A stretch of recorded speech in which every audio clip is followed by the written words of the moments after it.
વડોદરામાં પત્નીના ત્રાસથી પતિએ આપઘાત કરી લીધો. પોતાના ઘરે પંખા પર ફાંસો ખાઈ જીવન ટૂંકાવ્યું. પત્ની મુસ્કાન સામે દુષ્પ્રેરણાનો ગુનો દાખલ કરવામાં આવ્યો છે. મૃતક સઈદ બેલીમના પિતા દ્વારા નિવેદન આપવામાં આવ્યું છે. લગ્ન બાદ પતિ પત્ની વચ્ચે ઝઘડા થતા હતા. મુસ્કાન કલાકો સુધી કોઈની સાથે ફોન પર વાત કરતી.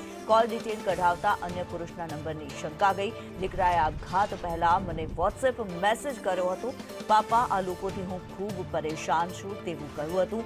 મુસ્કાન અને તેના પરિવારથી પરેશાન છું, હું મરી જાઉં છું તેવું મૃતક દ્વારા કહેવામાં આવ્યું. હા, એક કકડાટ થયા કરતો હતો. કઈ બાબતે ઝઘડા કરતા? એકબીજાના વેમ કાઢ્યા કરતા. અચ્છા, કે આડા સંબંધ છે બી? હા કરતા. પણ એવું કઈ હતું ખરું? હા હતું ને, વિશેષને રંગે હાથે મોબાઈલ ફોન પર વાત કરતા પકડી હતી. ત્યાર પછી આ મગજમારી થઈ. અચ્છા, પછી શું વધારે પડતી ધમકી શું વાત કરતા?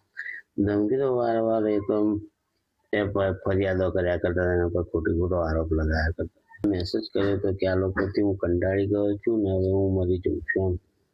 હવે તમારી માંગણી શું છે? કારણ કે તમારો તો એકનો એક દીકરો ગયો છે. હા, મારે તો એક જ વસ્તુ કહેવાની છે કે ભાઈ મને ન્યાય મળવો જોઈએ.